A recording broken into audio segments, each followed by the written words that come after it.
오늘도 사순절 절기 예배를 드리면서 우리들이 읽은 본문의 배경은 이런 것입니다. 이제 예수님께서는 예수님이 이 세상에 오신 삶의 목적을 완성시키기 위해서 예루살렘에 가시려고 그 전에 여리고 동네를 지나가고 계셨습니다. 그때 예수님께서는 길가에 앉아서 구걸하는 거지를 만납니다. 그 거지는 오늘 본문에 보니까 소경인 바디메오라는 사람입니다. 그리고 오늘 본문은 우리들이 잘 알고 있는 이야기입니다. 어릴 때부터 늘 불러오던 이 찬양의 주제이던 것입니다. 예수님이 말씀하시니 바디메오가 눈을 떴다네. 그때 저는 이 바디메오를 묵상하면서 이런 생각을 해보았습니다. 이 소경인 바디메오에게 있어서 과연 오늘이란 무슨 의미가 있을까? 이 소경에게 있어서 과연 현재란 무슨 의미가 있을까? 하는 것입니다. 이 소경에게 있어서 오늘이라는 것은 어제와 똑같은 것일 것입니다. 어제나 오늘이나 그의 삶에는 변화가 없는 것입니다. 아무리 애를 써도 어제나 오늘이나 똑같은 상황을 벗어날 수가 없는 것입니다. 그러니까 이 소경들은 내일을 기대할 수 없는 상황 속에 살아가는 사람이라는 것입니다. 가만히 생각해보면 여러분들의 내일은 어떻습니까?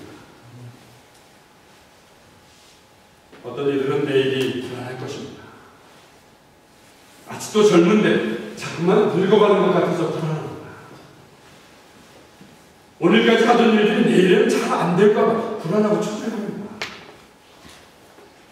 내일은 더 성숙하고 내일은 더 능력 있게 되리라는 기대보다는 내일이 뭔가 하고 불안합니다. 초조합니다. 오늘 본문에 등장하는 바디메오가 그랬습니다. 거지인데다 소경으로서 자신의 육체적인 조건을 생각해 볼 때 도저히 이 내일에 대한 꿈들을 가질 수가 없는 사람이었습니다. 바디메오의 꿈이라는 것은 그날 그저 먹을 것을 얼마나 얻을 수 있을까 하는 것이 전부 다였던 것입니다. 당시 상황이 소경으로서 또 거지로서 결혼을 한다는 일은 상상할 수 없었을 것입니다. 직업을 갖는다는 것도 상상할 수 없었을 것입니다. 그런 것도 현실적으로 가능하지 않았던 것입니다. 그래서 오늘도 거리에 앉아서 사람들이 던져주는 동전이 많았으면 하는 것이 그가 기대할 수 있는 소망의 전부였던 것입니다. 그런데 오늘 갑자기 주변에서 많은 사람들의 발자국 소리가 들려오고 있습니다. 그는 갑자기 생기가 돌았을 것입니다. 그리고 흥분이 되었을 것입니다. 야, 사람들이 이렇게 많이 지나가는가? 사람들이 많이 지나간다는 것은 무슨 의미하는 것입니까? 특별히 동명을 하던 바디메오에게는 사람이 많이 지나간다는 것이 어떤 의미였습니까? 사람들이 많이 지나간다는 것은 동전을 혹시 많이 받을 수 있다는 그 기대감이 생겨진다는 것입니다. 그래서 바디메오는 사람들의 소리에 귀가 번뜩 뜨였습니다. 당연히 그는 자기 옆에 있는 사람들에게 이렇게 물어봤을 것입니다. 오늘 왜 이렇게 많은 사람이 지나갑니까? 오늘 이 동네에 무슨 좋은 일이 있습니다. 옆에 있는 사람이 가르쳐 주었습니다. 나사렛 예수께서 지나가신다. 나사렛 예수께서 지나간다는 이 소리를 듣는 순간 바디메오는 왠지 가슴이 벅차기 시작합니다. 돈 몇 푼을 더 얻으려고 했던 기대감 정도가 아니었던 것입니다. 새로운 생각, 새로운 기대가 번개처럼 그의 마음을 사로잡기 시작합니다. 바디메오가 왜 그랬을까 생각해봅니다. 왜 가슴이 벅차왔을까? 왜 기대가 그의 마음을 사로잡았을까? 바디메오는 분명히 나사렛 예수의 소문을 이미 들었을 것입니다. 소경이 눈을 뜬다는 소문을 들었을 것입니다. 문둥병이 낫는다는 소문을 들었을 것입니다. 귀신이 쫓아간다는 소문을 들었을 것입니다. 특별히 소교의 눈을 떴다는 것에 바디메오도 관심이 있었을 것입니다. 그래서 바디메오도 예수님을 한번 만나보고 싶었을 것입니다. 근데 이 바디메오의 처지는 누가 자신 예수님께로 데려다주지 않으면 만날 수가 없는 것입니다. 움직일 수가 없었던 것입니다. 예수님을 만나보고 싶어도 스스로는 만날 수가 없었던 것입니다. 그래서 오늘도 여리고 한 골목에서 구걸을 하고 있었던 것입니다. 근데 지금 예수님이 지나간다는 소리를 들었습니다. 그 소리를 듣는 순간 바디메오는 구걸의 문제가 아니었습니다. 체면의 문제가 아니었습니다. 자기 인생에 단 한 번 오는 기회라는 생각이 들었던 것입니다. 그래서 소리를 지릅니다. 다윗의 자손 예수님이여, 저에게 자비를 베풀어 주십시오.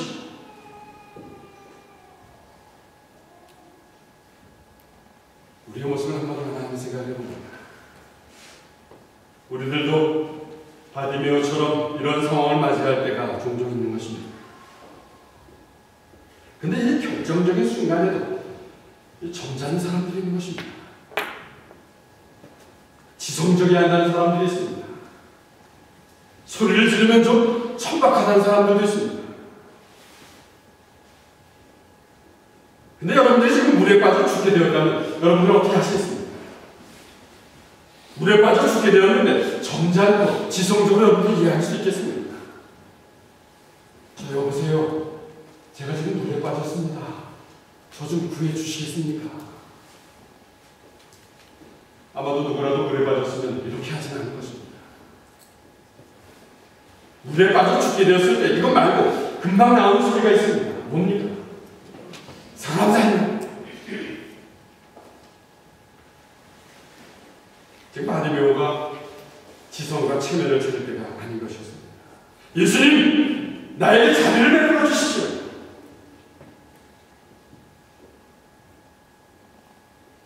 그는 결정적인 순간에 자신의 체면을 포기하고 뛰어들었던 것입니다. 그랬더니 놀라운 일이 자신에게도 일어난 것입니다.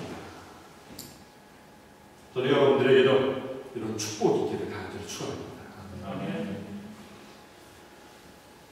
그런데 아직도 예수님께 간절히 뛰어들지 못하는 사람들이 있습니다. 교회를 그저 어디 방문하는 정도로 다니는 분들이 계십니다. 그래서 예수님이 아직도 머릿속에 남아있는 사람들이 있습니다. 예수님 머릿속에서 가슴 쪽으로 와야 합니다. 머릿속에 그냥 머물러 있는 것입니다. 만약 이런 분이 계시다면 오늘 바디메오처럼 뛰어들어야 한다는 것입니다. 온 마음으로 뛰어들면서 소리를 질러야 한다는 것입니다.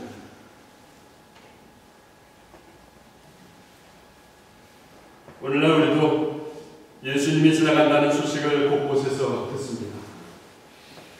예배를 통해서 우리는 듣게 됩니다. 성경 공부를 통해서 듣게 됩니다. 친구를 통해서 또 듣게 됩니다. 신앙서적을 통해서 예수님이 지나간다는 소식을 듣게 됩니다. 우리 주변의 곳곳에서 예수님의 이야기, 예수님의 살아계시고 예수님이 지나간다는 얘기를 듣게 되는 것입니다. 그리고는 어느 순간에 성령을 통해서 그 예수님이 우리에게 다가오는 것을 우리는 맞이하게 되는 것입니다. 우리가 어려움 속에 빠져 있을 때 그렇습니다. 우리가 병을 아플 때 예수님 우리에게 가까이 다가오시는 것입니다. 또 우리가 절망 속에서 고통스러워할 때 예수님 우리에게 점점점 다가오시는 것입니다.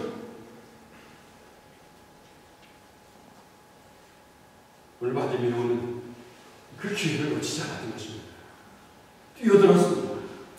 온 마음으로 뛰어들면서 간절하게 예수님께 의지했던 것입니다. 근데 오늘 본문에 보니까 이 바디메오의 간절하게 뛰어드는 이 소리에 대해서 야단치는 무리들이 있었습니다.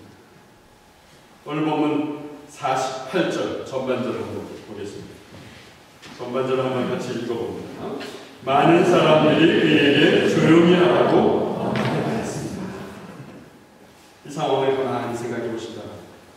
저는 이 48절 전반절에서 아주 중요한 사실을 빼놓고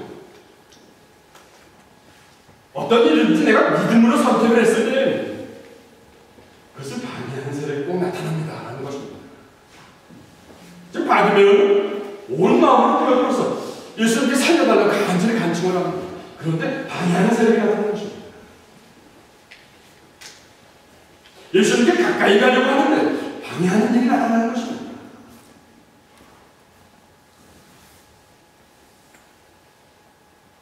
또 저는 여기서 깨닫게 중요한 사실 한 가지를 나누고 싶습니다.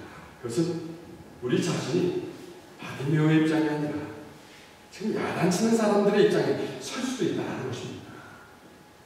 우리가 바디메오의 입장에 설 수도 있지만 바디메오를 야단치는 사람의 입장에 설 수도 있다는 것입니다. 우리가 충성을 한다고 하면서 예수님의 일을 방해할 수도 있다는 것입니다. 충성을 한다고 했지만 예수님의 뜻을 잘 알지도 못하면서 마음으로 믿음으로 뛰어드는 사람을 저지할 수도 있다는 것입니다. 하나님의 뜻을 잘 알지 못하는 잘못된 충성인 것입니다. 아마도 지금 바디메오를 야단치는 사람들은 나름대로는 정확하게 옳은 것이라고 판단했을 것입니다. 예수님을 귀찮게 하지 않기 위해서 조용히 하라고 야단쳤을 것입니다. 거지의 소리가 예수님의 행차를 막을 수 있다고 야단쳤을 것입니다.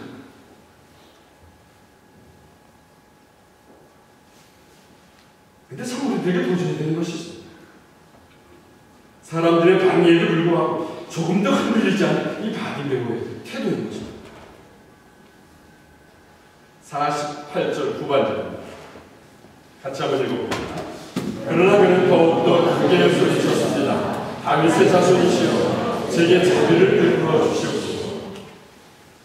지금 이 두 번째 들은 이 소리는 성경 원어인 헬라어의 의미로 보면 이 비명에 가까운 소리다라는 표현입니다. 처음에는 크게 소리 질렀지만 방해를 하니까 더 크게 소리 지릅니다. 비명에 가까운 소리로 자비를 베풀어 주십시오. 소리를 지르고 있습니다. 지금 바디메오는 방해하는 세력이 어떤 세력이든지 굴복하지 않는다는 것입니다. 그렇습니다. 우리가 예수님께로 가까이 갈 기회가 생길 때 우리 주변의 환경들이 그런 기회를 갖지 못하고 방해하는 것입니다.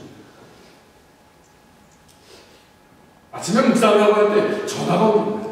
아침에 묵상을 하려고 할 때 누군가를 하는 주일날 예배 드리려고 하는데 뭔가 중요한 일이 우리에게 있다고 우리를 유혹하는 것입니다. 성경 공부가 해야 하는데 친구들이 나하고 놀자고 나를 유혹하는 것입니다. 뭔가 하나님께로 가까이 갈 기회, 예수님께로 가까이 할 기회가 우리에게 생겼을 때 그것을 방해하는 세력이 우리에게 늘 다가오는 것입니다. 그러나 이런 방해하는 세력에 지지 말아야 하는 것입니다. 비명을 질러서라도 예수님께 가까이 나가야 한다는 것입니다. 저는 오늘 바디메오의 이 비명에 가까운 외침을 보면서 예수님을 잘 안다는 우리의 모습을 한번 생각해 봤습니다. 우리는 예수님을 너무 안일하게 생각하고 있지는 않은가 하는 것입니다. 우리는 일주일에 한 번 교회에 나오는 것으로 예수님 내 인생을 책임지실 것입니다. 장담하고 있는 것은 아니라는 것입니다. 일주일에 한 번 있는 예배도 늘 다른 일 때문에 제대로 못 드리면서 말입니다.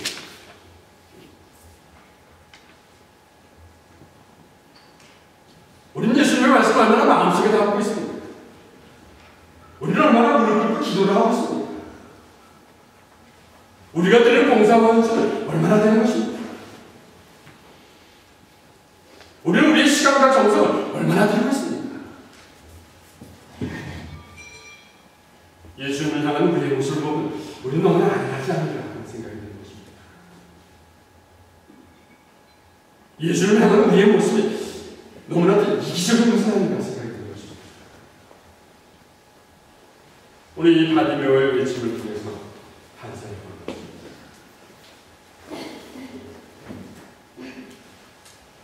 저는 또 오늘 이 바디메오의 말씀을 묵상하면서 우리 생각을 좀 넓혀보기를 원합니다. 우리 생각을 좀 넓혀서 바디메오의 외침에 대해서 묵상해 봅니다. 저는 바디메오가 예수님께 간절하게 외치는 것에서 참 중요한 의미를 발견하게 됩니다. 예수님, 저에게 자비를 베풀어 주십시오. 바디메오의 이 외침은 진정으로 겸손한 사람들만이 외칠 수 있는 외침이라는 사실을 깨닫게 됩니다. 사실 가만히 보면 우리 사람들은 없으면 없을수록 자존심을 더욱 내세우는 것을 경험하게 됩니다. 당장 동량을 받기 위해서는 겉모습을 불쌍하게 보이게 합니다. 그러나 속 마음으로는 자비를 베풀어 달라고까지 하지 않습니다. 자존심 상한다는 것입니다. 그냥 동전 하나 던져주면 된다는 것입니다. 동전 하나 던져주면 되지 그 이상의 동전은 바라지 않는다는 것입니다. 그 이상의 동전은 사생활 침해입니다. 더 이상 접근하지 못하게 하는 것이 우리 모든 사람들의 모습일지도 모르겠습니다. 자존심 상해 하는 일입니다. 더구나 우리에게 뭔가 있다고 생각하는 사람들의 모습은 어떻습니까? 우리에게 뭔가 있다고 하는 사람들은 예수님께 뭔가 받을 것이 아니라 내 능력으로 예수님께 뭔가 해줄 수 있다고 생각하는 것입니다. 이런 사람들은 예수님께 자비를 베풀어달라고 절대로 얘기하지 않을 것입니다. 보이지 않는 하나님, 내 삶을 볼 수 없다고 생각하는 것입니다. 오히려 자신 예수님을 돕고 있다고 생각하는 것입니다. 찬양으로 돕는다고 생각합니다. 헌금으로 돕는다고 생각합니다. 내가 시간을 내서 봉사로 돕는다고 생각을 합니다. 이것이 다 자기의 것으로 주장하고 해서 사는 사람들의 생각인 것입니다.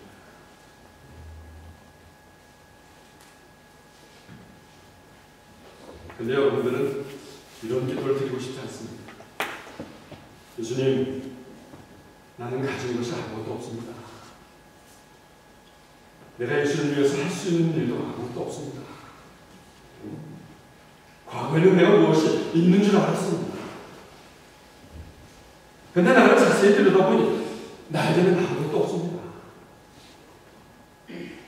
그래서 나는 예수님의 긍휼을 기대할 수밖에 없습니다. 예수님, 나를 불쌍히 여겨주십시오. 나를 불쌍하게 여겨주십시오. 예수님이 주시는 힘으로 내가 세상을 살아갈 수 있도록 도와주십시오.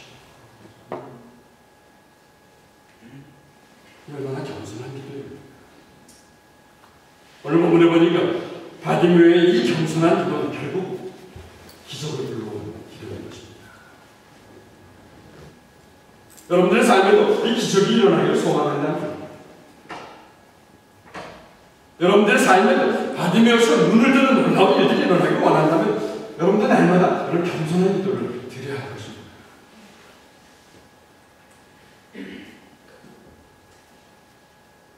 저는 오늘 바디메오의 간절한 외치는 또 한 가지 더 놀라운 사실을 발견하게 됩니다. 바디메오라는 사람을 한번 생각해 봅니다.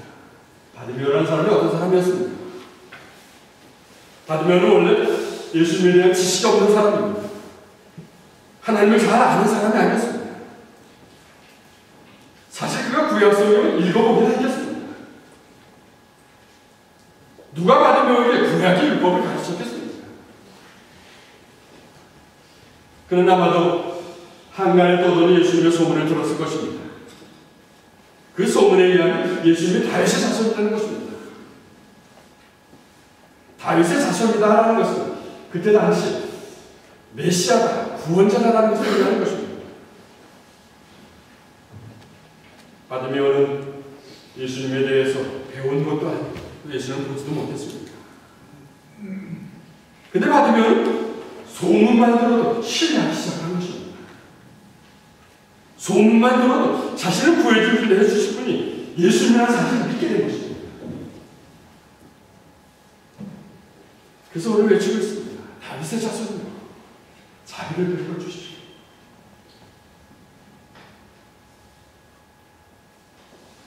저는 여기서 가만히 생각해 봅니다. 여러분들 가운데도 나는 믿음이 없습니다. 나는 성경 공부를 많이 못했습니다. 나는 교회 생활, 신앙 생활을 여기서 많이 해보지 못했습니다. 라고 고백하는 사람이 있을 것입니다. 예수님에 대해서 아는 것이 없습니다 라고 이야기하는 분들이 계실 것입니다. 근데 저는 오늘 본문을 보면서 그런 것이 예수님께 나아가는 길에 걸림돌이 되는 것은 아니라는 사실입니다. 예수님을 알지 못합니다. 성경을 많이 배우지 못했습니다. 신앙생활을 많이 하지 못했습니다. 그러나 바디메오처럼 예수님, 당신은 다윗의 자손입니다. 고백만 하면 된다는 것입니다. 아마도 우리 이런 고백일 것입니다. 예수님, 나는 당신에 대해 아는 것이 없습니다. 근데 가만히 보니까 내 마음속에 언제부턴가 예수님이 자리를 잡은 것 같습니다. 그래서 내가 예수님을 사랑하게 되었습니다. 예수님, 사랑합니다. 나에게 자비를 베풀어 주십시오.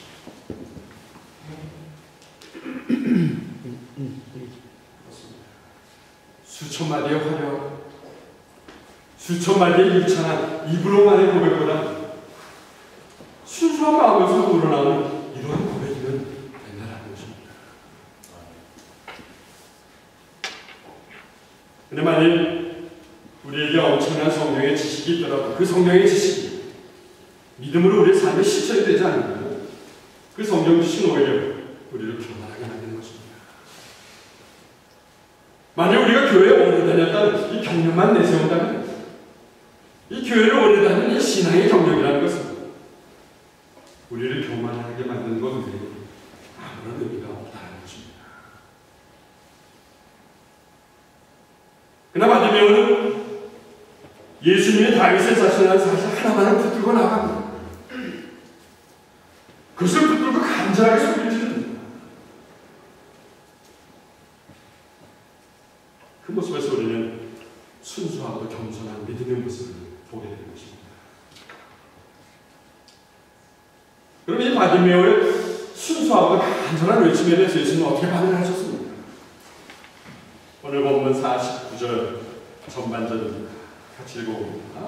예수님께서 멈추셔서 말씀하셨습니다. 그 사람을 미리 데리고 가라. 예수님 지금 바디메오의 외침을 들으셨습니다. 그리고 걸음을 멈추셨습니다. 지금 이 상황은 무엇을 의미하는 것입니까? 우리가 구하고, 우리가 찾고, 우리가 두드리면 응답하신 예수님입니다 하는 사실입니다. 애통하는 마음으로 찾는 자를 버리시지 않는 예수님입니다 하는 의미인 것입니다. 예수님은 애통하는 마음으로 찾는 자를 오히려 멈추어 서서 기다리시는 예수님입니다. 멈춰 서서 부르시는 예수님입니다. 바디메오를 부르시고는 예수님께서 바디메오에게 51절에 보니까 물으십니다. 내가 무엇을 해주길 원하느냐? 저는 이 51절에서 예수님이 바디메오에게 질문하신 이 질문이 상당히 참 의미심장합니다. 내가 너에게 무엇을 해주길 원하느냐? 지금 이 상황 속에서 저 같은 사람은 바디메오가 무엇을 원하는지 잘 압니다. 여러분도 성경을 읽을 때 바디메오가 왜 예수님께 찾아왔는가? 왜 자비를 베풀어 달라고 하는가? 알게 될 것입니다. 근데 예수님께서 왜 무엇을 원하느냐 물으십니다. 저는 예수님께서 차라리 그래 내가 얼마나 눈이 뜨고 싶었는가 내 눈을 뜰지어다 라고 말씀하셨으면 좀 쉬웠을 것입니다. 근데 예수님은 그렇게 하시지 않았습니다. 지금 예수님께서 바디메오의 사정을 모르시고 이렇게 물어보시는 것입니다. 그렇지 않습니다. 예수님은 우리의 요구를 이미 다 아시는 분이십니다. 예수님 우리의 모든 것을 다 아시지만 그냥 우리의 믿음을 요구하신다는 사실입니다. 우리가 믿음으로 대답하기를 원하시는 예수님이라는 사실입니다. 이때 바디메오가 대답을 합니다. 선생님, 다시 보기를 원합니다. 저는 바디메오의 이 간단하고 짧은 대답, 다시 보기를 원합니다. 아니 이 대답에서 깨닫는 것이 있습니다. 이 바디메오의 짧은 대답은 결코 평범한 대답이 아니라는 것입니다. 바디메오의 이 짧은 대답은 그냥 일상적인 마음의 대답이 아니라는 사실입니다. 저는 바디메오의 이 짧은 대답, 보기를 원합니다 라는 이 짧은 대답에서 그의 신앙 고백이 담겨 있음을 깨닫게 됩니다. 다시 보기를 원합니다라는 것은 예수님 당신은 내 눈을 분명히 뜨게 하실 분이십니다. 분명히 내가 믿습니다 라는 이런 신앙 고백이 담겨 있는 것입니다.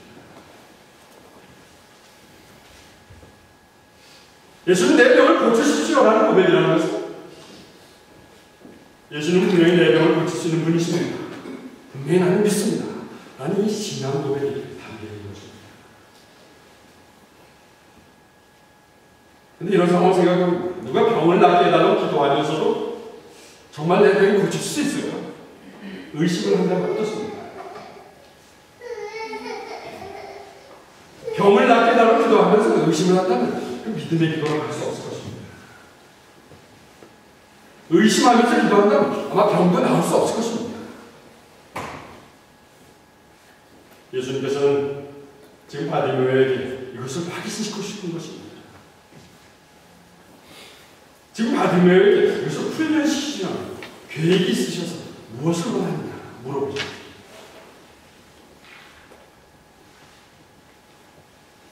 우리의 삶에 한번 적용하시기 바랍니다.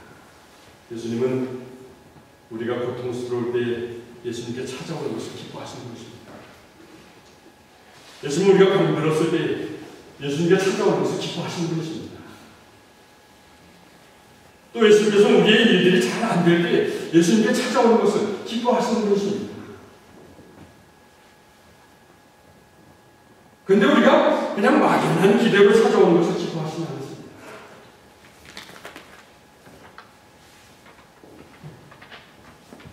부족한 부분들을 예수님께서 분명히 채워주실 것입니다. 믿음으로 찾아오신 것을 기뻐하신다.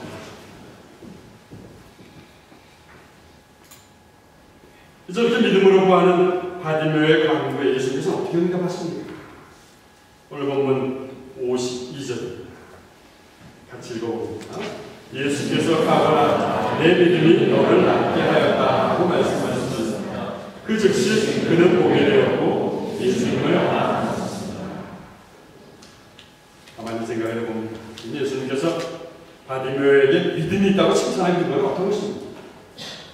다시 보기를 원합니다. 그랬더니 믿음이 있다. 내 눈을 뜨게 될 것이다. 이제 가봐라. 그 근거는 무엇입니까? 저는 이렇게 해석을 해보고 싶습니다. 바디메오는 거지였습니다. 바디메오가 당시 거지로서 가장 필요한 것은 절실한 것은 어떤 것이었습니까? 아마도 평범한 거지였다면 한 푼의 돈을 요구했을 것입니다. 그러나 이 바디메오는 돈을 요구하지 않았습니다. 좋은 직장을 요구하지 않았습니다. 결혼할 것을 요구하지 않았습니다. 좋은 집을 요구하지 않았습니다. 그는 그저 보기를 원합니다. 요구를 하고 있습니다. 그렇습니다. 이것이 바디메오의 믿음의 모습인 것입니다. 바디메오는 예수님이 눈을 분명히 뜨게 하실 분이라는 것을 믿었습니다. 그가 눈을 떠서 볼 수 있다면 당장 뭔가 할 수 있을 것이라고 믿었던 것입니다. 그가 눈을 떠서 볼 수 있다면 당장 무엇이든지 할 수 있다고 자신이 썼던 것입니다. 그래서 보기를 원합니다. 믿음으로 요구한 것입니다. 근데 저는 다른 상황을 한번 생각해 봅니다. 만약 바디메오가 예수님께서 눈을 뜨게 하실 것이라고 믿을 수 없다면 바디메오는 어떻게 했을 것입니까? 바디메오가 믿을 수 없다면 아마도 당장에 필요한 것을 요구했을 것입니다. 돈을 요구했을 것입니다. 직업을 요구했을 것입니다. 먹을 것을 요구했을 것입니다.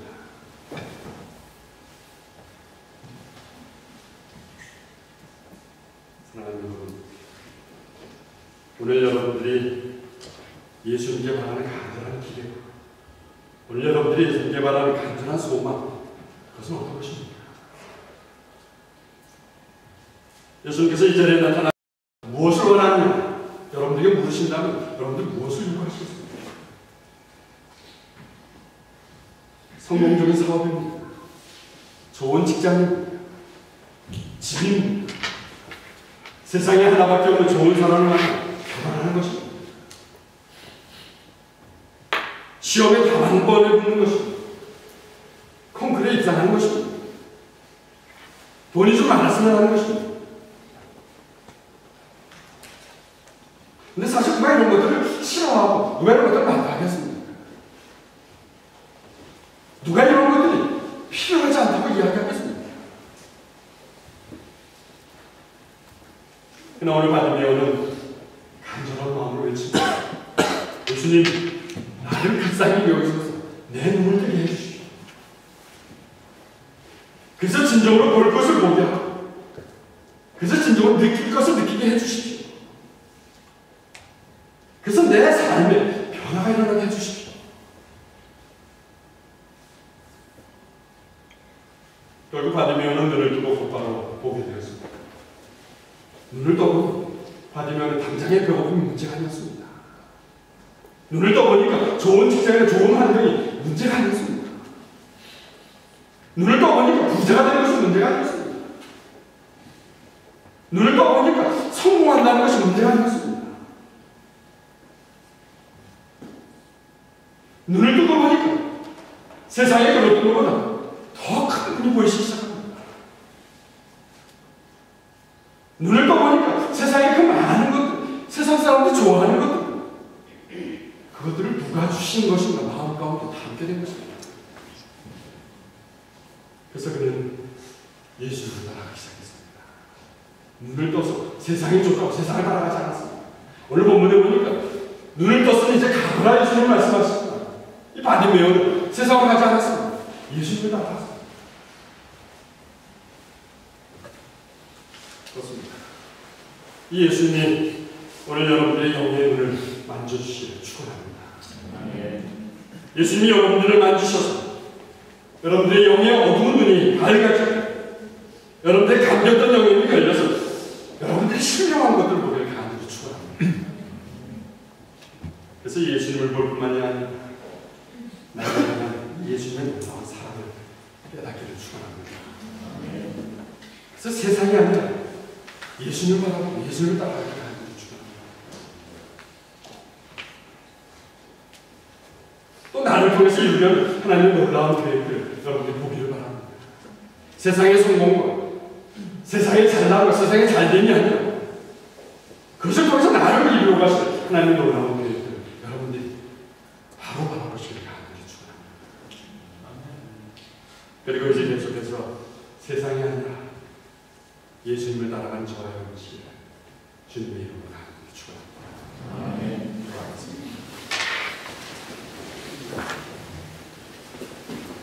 사랑의 아버지 하나님, 이 시간 우리의 어두워진 눈을 뜨게 도와주시옵소서. 우리의 눈이 세상적인 것들에 많이 덮여 있습니다. 이 세상적인 비늘을 주님의 손으로 떠주시옵소서. 주님, 그동안 우리의 눈이 열려 있어도 주님을 보지 못했습니다. 우리의 귀가 열려 있어도 주님의 음성을 듣지 못했습니다. 우리의 가슴이 있어도 우리에게 다가오신 예수님의 사랑을 느껴보지 못했습니다. 우리를 불쌍히 여겨 주시옵소서. 이제 우리의 영적인 눈이 떠지기를 소망합니다. 우리의 영의 눈이 떠져서 예수님의 놀라운 세계를 바라보게 하시고 우리를 향해 계획하신 하나님의 일들이 그 일들을 잘 감당할 수 있도록 능력을 함께 해 주시옵소서. 예수님의 이름으로 기도드립니다.